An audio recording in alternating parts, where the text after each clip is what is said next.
Olá, pessoal. Estou de volta para a gente finalizar o tópico de interação social. Mais alguns minutinhos discutindo sobre isso. Lembrando que após vocês assistirem o vídeo parte 1 e o vídeo parte 2, devem realizar a tarefa que está lá no Google Classroom e ela será individual, tá? Então, tem dois conceitos bastante interessantes e bastante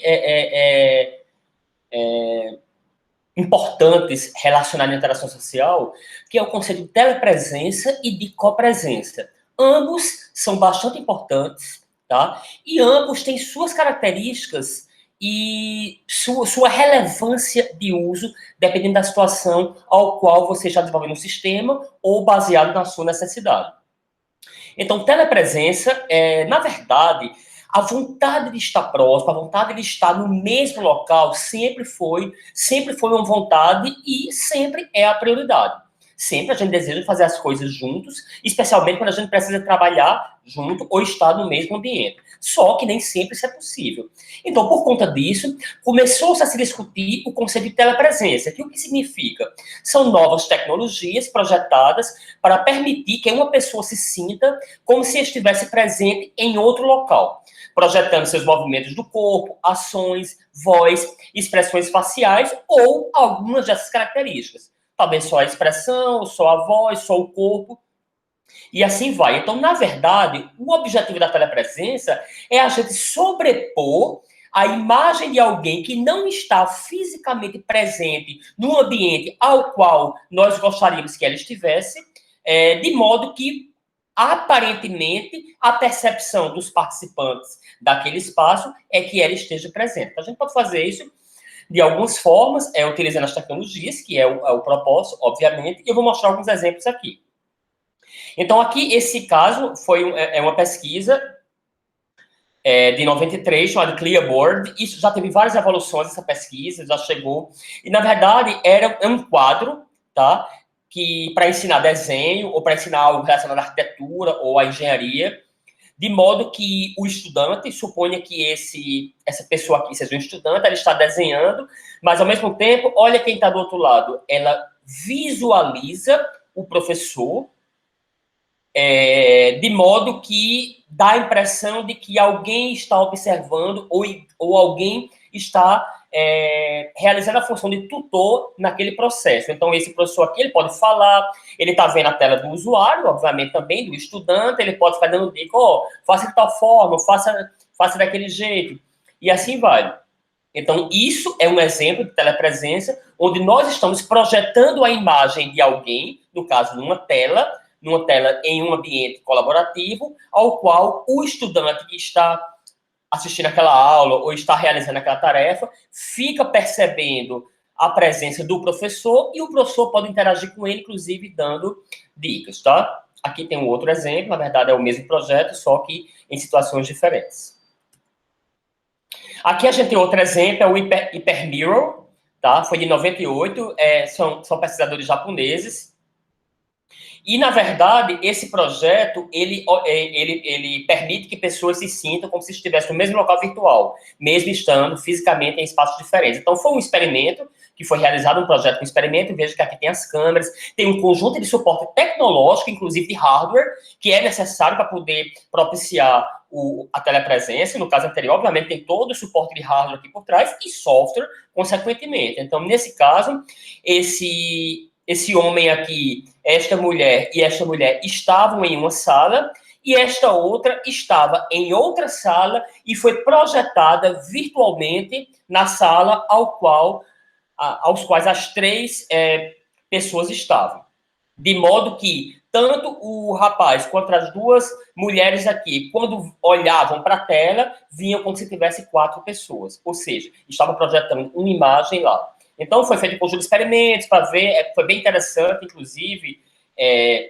Então, aqui você está vendo as 3 pessoas, não existe aquela quarta, mas ela é projetada quando eles veem a televisão aqui no fundo. E é bem interessante que no meio dos experimentos, no livro, ele detalha em 2 páginas todo o processo, é bem interessante. em que quando a pessoa aparece, naturalmente, esse senhor e essa moça, eles se afastam para dar espaço àquela pessoa. Ou seja, exatamente projetando as ações que nós faríamos se tivesse presencialmente no mesmo ambiente. Isso é algo bem interessante. Ó, todos felizes, aqui olhando para ela, como se na verdade, eles estão olhando, eles não estão vendo nada, né? Mas essa mulher aqui, por exemplo, de preto, quando ela olha para a televisão, é como se eles dois estivessem olhando para a pessoa que está no mesmo ambiente que eles. Ou, na verdade, não estão. São dois ambientes, um com 3 pessoas e outro com uma pessoa. Outro conceito interessante é o de copresença, tá? Esse conceito de copresença, ao meu ver, ele é um processo, ele é um conjunto de tecnologias, ele é um conceito que ele está mais associado às necessidades que a gente tem atualmente no processo de ter que trabalhar, de ter que estudar, de ter que realizar um conjunto de tarefas de forma colaborativa, certo? Então, o que seria? São tecnologias que permitem que grupos colocalizados colaborem de forma mais eficaz. Então, de modo que pessoas que estejam geograficamente separadas possam trabalhar colaborativamente. Então, para isso, a gente tem que ter um conjunto de estratégias de percepção, de notificação e até mesmo de a tecnologia que propiciar isso para que nós possamos realizar esse trabalho. Então, por exemplo, quando a gente trabalha, quando a gente aprende, quando a gente socializa, então, alguns exemplos, storyboards, surfaces, Wii, Connect, são um conjunto de tecnologias e conceitos que a gente pode utilizar para propiciar essa copresença. Mas eu iria além. Existem, inclusive, frameworks para linguagem de programação, para tecnologias de desenvolvimento de software, que permitem a gente programar e já desenvolver um software de modo que ele possa ser colaborativo, ou seja, de modo que nós possamos utilizá-lo colaborativamente. Eu lembro que quando os primeiros sistemas de colaborativos começaram a surgir, eles eram desktop, eles não eram web, porque tem a própria limitação do HTML, tá? De não permitir essa questão da percepção e de duas pessoas interagindo ao mesmo tempo no mesmo documento ou no mesmo artefato construído, o que quer que seja. Isso foi depois do HTML5 e do CSS3, mas foi do HTML5, que foi uma reviravolta muito grande para o desenvolvimento front-end como um todo. Mas a gente já tinha algumas estratégias em desktop, que a gente já propiciava, por exemplo, várias pessoas colaborando, não no mesmo documento, eu lembro, mas tinha algumas pesquisas, eu lembro que eu tive em alguns congressos, assistindo algumas palestras de estratégias como essa para programar conjuntamente, ou seja, duas pessoas diferentes, um programando e o outro sendo como se fosse um peer programming, né? Aquele programação em pares, o cara lá olhando e dando algumas sugestões e até fazendo algumas intervenções.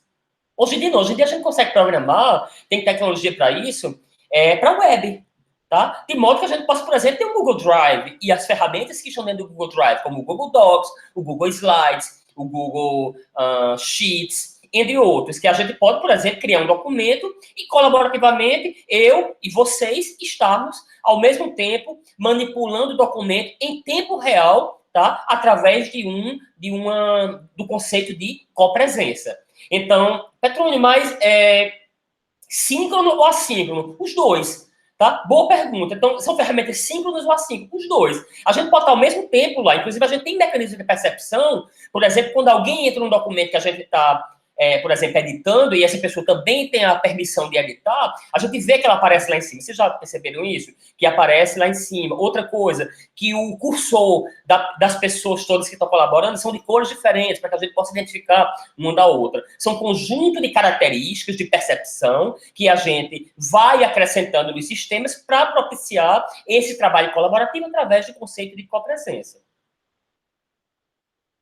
Então, é muito importante mecanismos de coordenação, tá? Pessoal, mecanismo de coordenação não é somente mecanismo de percepção, tá? Se eu simplesmente coloco, eu sou o gerente do nosso projeto, a gente está fazendo um projeto junto, eu e mais 4 pessoas, eu sou o gerente, e eu crio um conjunto de regrinhas, um documento TXT, e compartilho com as pessoas lá para elas, que seria como se fosse umas regras de conduta para quando a gente estiver alterando o documento, isso é um mecanismo de coordenação, Tá? A partir do momento que eu, como gerente ou como coordenador do projeto que eu estou desenvolvendo, por exemplo, e que tem uma ferramenta de gerenciamento de projeto, a partir do momento que eu aloco algumas atividades e associo a determinados usuários para que elas façam aquilo com um prazo determinado, e isso é um mecanismo de coordenação. Tá? A partir do momento que a gente está compartilhando um documento, certo? E a gente está editando esse documento junto, e a gente abre um Hangout, e a gente abre um grupo de WhatsApp, e fica interagindo para ficar coordenando os trabalhos, isso é um mecanismo de coordenação. Então, veja que nós temos que utilizar esse mecanismo de coordenação, porque senão as coisas não fluem. Mas fazer Petrônio, mas isso não é novidade da interação social. Isso a gente faz no dia a dia. Se eu for fazer um trabalho em grupo, na sala de aula, quando você passa um trabalho para a gente fazer em sala de aula, a gente tem que ter um mecanismo de coordenação. Beleza. Quem pensou assim está mais do que correto. O que eu estou querendo dizer é que, num processo de interação social, esses mecanismos de coordenação também são extremamente importantes, quiçá até mais importantes do que no ambiente face-to-face, F2F, como a gente fala, tá? Então, para essa comunicação, para essa coordenação, a gente pode usar comunicação verbal e não verbal, cronogramas, regras, convenções, representações externas compartilhadas, como, por exemplo, o WhatsApp que a gente estava utilizando, ou um documentozinho TXT que eu compartilhei, e assim vai. Ou o Google Agenda, já associado com o documento que a gente está, e assim vai. Então, inclusive, isso é uma ideia que esses grandes players, como o Google, como a Microsoft, como outros, que integram um conjunto de ferramentas, se aproveitam. Porque eles integram as ferramentas, o Google Agenda com o Google Drive, com o Google Docs, com o Google X, com o Google Chat, com o Google Hangout, com o Google Meet, com o Google Classroom, com o Google Tudo, com o Gmail, de modo que a gente possa fazer a coordenação internamente, sem sequer precisar sair da plataforma. Esse é o objetivo. Né? Afinal de contas, eles querem nos manter sempre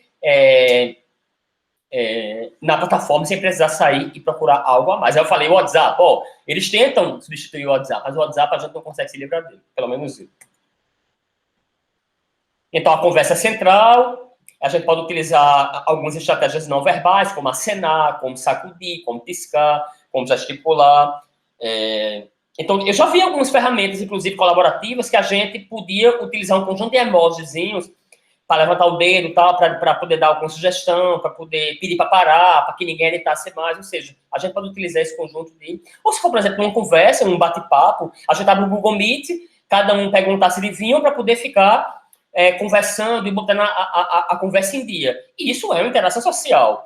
Eu estou fazendo isso utilizando uma tecnologia que foi desenvolvida por alguém, tá? Ou por alguma empresa. E essa empresa utilizou os conceitos de interação social para poder criar as interfaces e tal. Então, nesse ambiente que eu estou usando simplesmente para conversar, mas não é menos importante do que trabalhar, porque, afinal de contas, a diversão e a descontração, ela também é importante. A gente tem um conjunto de estratégias não verbais e verbais que a gente pode utilizar. O verbal a gente pode conversar, pode, inclusive, rir junto, gargalhar ao mesmo tempo a gente pode, quando começa a ficar muito bagunçado, dizer, pessoal, vamos ficar levantando a mão para quem quiser falar, ou vamos, pelo menos, levantar, acenar para dizer que quer falar. Ou seja, a gente pode utilizar um conjunto de estratégias.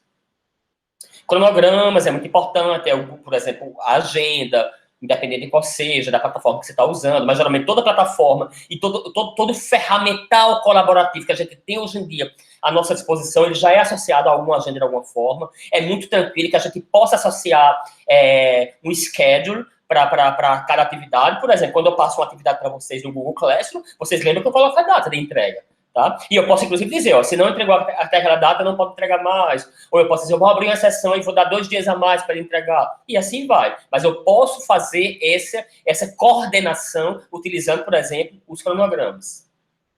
Relatórios. E assim vai. Então, aqui estão algumas estratégias para algumas representações externas que a gente pode utilizar para poder fazer essa coordenação, como listas de verificação, especialmente se o ferramental que a gente está utilizando para executar a tarefa colaborativa exatamente não permite isso, muito embora seja bem comum elas permitirem. Quem usa o Trello, por exemplo, aí, o Trello é uma ferramenta bem simplesinha para a gente fazer um gerenciamento básico de projeto, até um Kanban da vida, até um quadro Kanban. E a gente pode colocar umas listinhas de verificação para quando a pessoa fazendo, ela vai dizendo ok, ok, ok, tá? Ou até mesmo eu posso associar tarefas às pessoas. Mas é uma simples lista para poder saber, já fiz isso, já fiz, até para eu me controlar. Eu posso ter tabelas, lista de tarefas, e assim vai, tá? Desculpa, eu deixei. Então, nós temos um conjunto de tecnologias colaborativas, como eu vou falando, a tendência é que as coisas passem a ser mais colaborativas. Eu, particularmente, hoje em dia, estou com uma dificuldade enorme de utilizar documentos de escritório, ferramentas de edição de escritório, como editor de texto, ou planilhas, ou criação de apresentação, que não sejam na nuvem, e que permite a colaboração. Se eu for lembrar, outra vez que eu usei o Microsoft Word, por exemplo, eu lembro. De repente, às vezes, alguém cria e manda para mim, eu tenho que acessar. Mas, geralmente, eu vou direto para o Google Docs. Até porque eles estão evoluindo tanto que estão chegando com quase todas as funcionalidades. Como vocês estão vendo aqui, esse Google Slides, ele foi feito no Google Slides. Ele não é feito no PowerPoint, exatamente. Ou seja, mas por quê? Porque eu tive a ajuda da monitora, que ela melhorou o design. Imagine se eu estivesse utilizando o PowerPoint normal. Tinha que mandar o arquivo para ela por e-mail, ela ia melhorar, depois ia voltar para mim. Quando eu estou fazendo tudo no Google Slides, simplesmente eu digo, olha, Ângela, compartilhei contigo os slides, me ajuda lá no layout dos slides, ela termina, só faz... Aí utiliza um mecanismo de coordenação, manda uma mensagem no WhatsApp, Petrônio, terminei, eu já abro imediatamente, sem precisar ela mandar para mim por documento, ficar enchendo o meu computador, meu HD de arquivos que eu não vou encontrar depois, está tudo lá no meu Drive, bonitinho, organizadinho, tá? Então, é uma tendência esse aumento de tarefas colaborativas. Ao mesmo tempo, tem todo o desafio de nós, como profissionais, não só desenvolvimento de software, engenheiros de software ou cientistas da computação, mas nós profissionais comuns, porque não é só a gente que está usando ferramenta dessa natureza, todo mundo está, quem não está? Tá? Você vê lá a vendedora de uma loja tá lá no WhatsApp direto, fazendo a venda pelo WhatsApp. De repente, mandando um link de pagamento para o cara pagar, ela verificar se foi pago, já avisa no WhatsApp para a dona da empresa para verificar se entrou na conta corrente. Se não... Ou seja, o que a gente mais faz hoje em dia é utilizar a tecnologia colaborativa para as nossas tarefas diárias, seja de lazer ou seja de trabalho. Então, nada mais importante do que nós darmos atenção no desenvolvimento de softwares com esse propósito. Que, no caso, ele vai além da interação, do design de interação humano-computador. Porque ele é um design de interação humano-humano passando pelo computador. Ou humano-humano passando pela tecnologia que é o computador, meu Deus do céu. Tecnologia que a gente nem está usando mais, né? Ou é o celular, ou é o tablet, e assim vai. Então, dois conceitos importantes para finalizar, porque inclusive são os conceitos que vocês vão utilizar no exercício que vocês vão terminar de assistir esse vídeo e vão lá para fazer o exercício, é mecanismo de percepção e de notificação. Vocês bem devem saber o que é. Percepção, inclusive, é o quê? É um aspecto cognitivo importantíssimo que nós utilizamos no projeto de interfaces. Tá? Ou na engenharia de software como um todo. A percepção já é. Então, esse mecanismo de percepção, quando a gente trata de interação social, ele passa a ser mais importante ainda. Por quê? É tão complicado dizer que é mais importante ainda, porque os dois são importantes. Mas por que isso? Porque, primeiro, se eu estou num processo de interação social, eu devo ter alguém do outro lado, se for uma comunicação síncrona. Ou algumas pessoas do outro lado, que estão interagindo e realizando alguma coisa. Então, eu tenho que estar percebendo tudo que está acontecendo na minha tela, tá? Tudo na minha tela. No próprio sistema, eu tenho que oferecer mecanismos de percepção para que eu compreenda, as outras pessoas compreendam o que está acontecendo. Quem fez o quê? Quem fez assado? O que é que foi feito? Qual foi a mudança? Se a pessoa está online, se a pessoa não está online, tudo isso tem que estar muito claro e é o que a gente chama de mecanismos de percepção, que envolve saber quem está por perto, o que está acontecendo e quem está falando com quem. É até importante, por exemplo, quando tem um monte de gente participando e colaborando, se a gente vai começar uma discussão, é importante eu saber quem está falando. Então, de repente, eu tenho que ter um mecanismo de percepção para poder colocar no nome da pessoa lá, ou no avatar da pessoa lá, que ela está falando, de repente tremer o avatar da pessoa, ou se for só o nome, colocar três pontinhos se mexendo para dizer que ela está conversando. Ou seja, são mecanismos para as mais variadas situações que a gente tem que ter uma consciência que é importante. Até porque um dos princípios de design que a gente já falou e que eu considero dos mais importantes é o de visibilidade. Tá? Então, ao mesmo tempo que a interface ela tem que ser a mais visível para o usuário, de modo que o usuário consiga compreender facilmente, através de uma interface minimalista, aquilo que ele tem que fazer, num processo de interação social, o mecanismo de percepção, ele contribui com essa questão da visibilidade, que está propiciando que deixe visível claramente o que está acontecendo. Que, nesse caso, é alguém fazendo alguma coisa em algum lugar sobre o que seja. Então, tem um conceito, tem a questão da consciência periférica, né? Que é manter um olho nas coisas que acontecem na visão, na periferia da visão, porque a gente está de olho no que a gente está fazendo, por exemplo, criando um documento, um diagrama de classes. A gente está usando uma ferramenta colaborativa para criar um diagrama de classes. Eu, José e Ana. E a gente está fazendo, eu estou desenhando tal, porque a gente, cada um, por exemplo, imagine que esse diagrama de classes, ele se estendeu para 3 braços. Então, cada um ficou fazendo um braço lá na hora, ao mesmo tempo. Então, eu estou fazendo o meu aqui, quer dizer, a minha visão principal, ela está direcionada àqueles quadradinhos que eu estou criando, colocando o nome das classes, colocando o nome dos métodos, o nome dos atributos, mas a minha consciência periférica, ela está olhando todo para ver o que é que o outro está fazendo, se ele está fazendo, se ele saiu, se ele evoluiu, se as coisas estão batendo, ou seja, é uma questão de consciência periférica. Então, projetando tecnologias para apoiar a percepção. Você tem que, quando estiver construindo tecnologia, quando estiver construindo interação, que ela vai ser social, com foco em melhorar ou propiciar a percepção, você deve proporcionar conhecimento de outras pessoas que estão em locais diferentes, ou seja, quem está online, quem não está, quem está presente, quem, por exemplo, quem tem a permissão de somente visualizar, quem tem permissão de editar, se a pessoa está agindo e está trabalhando naquele momento, se ela... E assim vai. Aí como é que se diz? A criatividade, ela vai além, mas tem que ter cuidado também. Por exemplo, tem que ter cuidado para não invadir a questão da privacidade. Ô, Petrônio, era legal que a gente ficasse utilizando a câmera para ver se a pessoa estava lá na frente ou ela só não deixou ligado e saiu. Bem, beleza, a gente pode fazer isso, a gente tem tecnologia para isso? Tem. Mas será que vale a pena? Será que tem muito que fazer com privacidade ou está usando a câmera? Ou seja, vocês estão vendo que tem um conjunto de questões também que tem que ser considerada.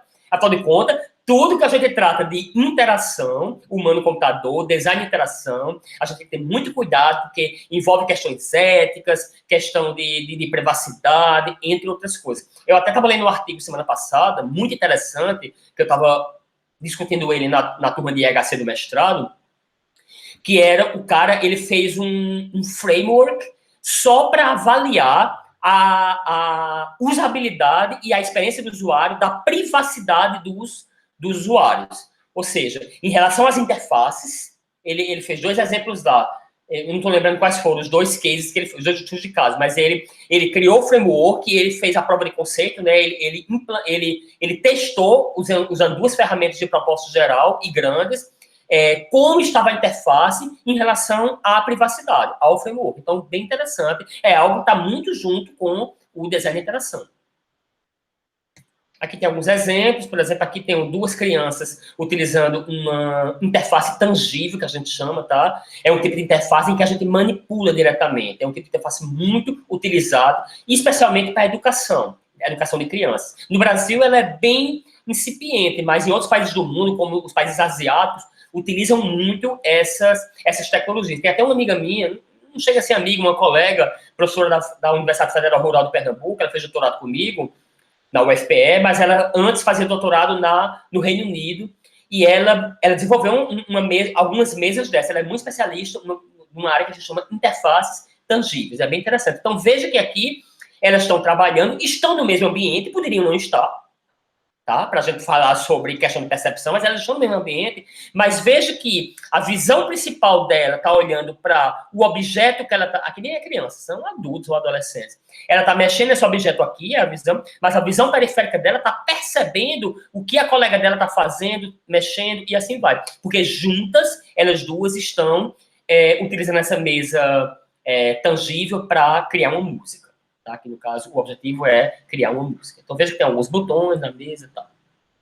Ela nem é botão, são objetos que a gente coloca em cima. E isso é muito comum. Eu lembro que quem já viajou para parques, para alguns parques, até tipo Beach Park, ou alguns parques no exterior, ou até aqui no Brasil mesmo, Beto Carreiro World, tem aquela, não sei se vocês já viram, tem aquelas salas em que a gente fica interagindo com o chão, né? Ele projeta algumas coisas e a gente pode pular em algum espaço e ele detecta que você pulou lá, porque tem algumas câmeras filmando. Ou seja, aquilo é um tipo de interface tangível também e que é importante a gente tanto considerar o que a gente está fazendo, quanto a percepção das pessoas que estão brincando com a gente. No caso, é brincar. Aqui, no caso, aqui é o Gmail, tá? Isso aqui é meu Gmail, por isso que eu não botei a referência da imagem. Mas eu queria mostrar uns elementos de percepção aqui, por exemplo, do Hangout, exatamente, integrado ao Gmail. Então, o Gmail tem vários elementos de percepção, de melhorar a percepção, porque o Gmail, por si só, ele é o quê? Ele é uma ferramenta síncrona ou assíncrona? Pensa aí. Assíncrona, né? Porque a gente envia o e-mail e o cara responde depois. Mas o Hangout, integrado dentro do Gmail, ele tem um propósito mais de ser uma ferramenta síncrona ou assíncrona. Nesse caso, síncrona. Porque a gente espera que a pessoa que esteja naquele momento lá, a gente possa bater um papo com ela. Porque se não fosse assim, eu podia mandar um e-mail, daria no mesmo, a pessoa ia receber. Tá? Não, Petrone, mas eu no Hangout eu posso mandar um e-mail para alguém, e se essa pessoa não tiver logada, quando ela abrir, ela vai ver a mensagem. Desculpa, mandar uma mensagem para alguém utilizando o Hangout, ela podendo não estar logada. Sim, claro que pode. Não estou dizendo que não pode, não, mas o grande propósito principal é a gente manter esse contato síncrono. Então, aqui, por exemplo, ó, eu tenho o Hangout, tenho todos os meus contatos, e os primeiros que aparecem, tem uma bolinha verde, estou vendo a bolinha verde aqui, é para dizer que essas pessoas estão online no momento. No caso, esse Luca Medeiros é meu filho, ele está aqui, eu pedi para ele fazer um teste com ele agora. Luca, vamos mandar umas mensagens para poder tirar um print da tela para poder mostrar aos alunos. Então, veja que eu sei que ele está online, então eu posso clicar e eu vou mandar uma mensagem e ele vai responder. Ou pelo menos ele deixou o Gmail aberto, tá? Se esse Hangout tivesse fechado, que eu podia ficar falando com várias pessoas, eu conheço pessoas que utilizam muito o Hangout, que usam muito o e-mail, então naturalmente ela deixou o e-mail aberto e fica conversando com as pessoas pelo Hangout. E se tivesse minimizado, quando ele tivesse mandado a mensagem, ele abriria, tá? Quando ele abre, ele maximiza a percepção para eu ver que Luca mandou uma mensagem para mim. Ao mesmo tempo, não deixa de ser também um mecanismo de notificação. Ele me notifica através de um movimento para dizer que algo aconteceu, eu olho para lá e vejo que ele mandou uma mensagem para mim, uma carinha, com uma mãozinha assim, um coraçãozinho, e assim vai, tá? E se eu descer aqui um pouco mais embaixo, tem todos os meus contatos, mas não estão com a bolinha verde, porque nem todos vão estar online. Eu vou até abrir aqui para vocês verem.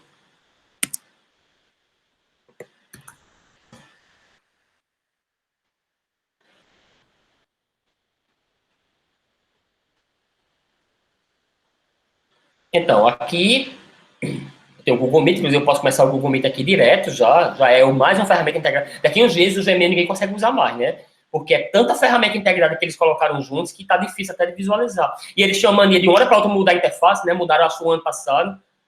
Então, aqui, por exemplo, ó, o Luca tá online ainda, ó, mas a Alex, que naquela hora tava online, não tá mais, os outros não estão. Então, eu vejo que eles não estão. Mas eu posso mandar mensagem, mandar para minha irmã, mora na Polônia. Ó, tá vendo que eu posso abrir aqui eu posso abrir e posso mandar uma mensagem para ela. Oi, Gabi. Estou no meio de uma aula testando os mecanismos de percepção do Gmail do Hangout. Mandei. Ela viu? Não. Fecho. Ela não está online. Então, eu utilizei um mecanismo assíncrono para poder mandar mensagem para ela. Quando ela mandar a mensagem para mim, vai aparecer um númerozinho de uma mensagem para dizer que ela mandou uma mensagem para mim, tá? Ok, vou fechar. Depois eu mostro para vocês como é que ficou. Então, isso é percepção. E sistemas de notificação tem uma pequena diferença, que geralmente a gente utiliza de sons, ou utiliza de movimento, para dar dicas de que algo aconteceu, tá? Fornece informações sobre objetos compartilhados e progresso em tarefas colaborativas. É muito comum, por exemplo, a gente ter... a gente tá preenchendo um formulário, por exemplo, e a gente tem um mecanismo para poder saber que está concluindo o questionário, porque ele está finalizando. Isso é um mecanismo de percepção também, mas também é de notificação. Ou, por exemplo, eu estou no Gmail e eu estou no WhatsApp, por exemplo, e eu estou trabalhando, meu celular está aqui, as notificações do celular estão habilitadas no WhatsApp e fica aparecendo mensagem na tela aqui para dizer que alguém mandou mensagem para mim ou alguém entrou em contato comigo. Petrônio, mas quando a pessoa faz isso, isso também é um mecanismo de percepção? Sim, porque todo sistema de notificação também é um mecanismo de percepção, tá? De ajudar a percepção, porque você está notificando para a pessoa poder perceber, tá? Mas o notificar, veja que tem uma diferença da percepção. A percepção é o todo, é você compreender o contexto geral do ambiente que você está trabalhando. Quem faz o que faz o quê, quando faz, como faz, tudo eu tenho que perceber na minha tela. A notificação são insights que eu tenho, notificações propriamente dita, para saber que algo ocorreu. Por exemplo, estou trabalhando colaborativamente no Google Docs, o José e a Anne, que eu estava agora há pouco, trabalhando, criando um documento colaborativo, e alguém entra. Quando alguém entra, ele pode aparecer a imagem da pessoa na tela. Está lá em cima as pessoas, e ele pode dar aumentar, tipo, o tamanho do íconezinho do avatar da pessoa para dizer que, para tentar notificar as pessoas que estavam participando que alguém entrou na colaboração daquele trabalho, tá? E assim vai. Então, isso é um exemplo de notificação. Então, a gente termina por aqui a aula e quando for no caso, quando terminar de assistir, vocês vão lá no exercício e fazem o exercício, tá bom? Lembre que tem um prazo para entregar.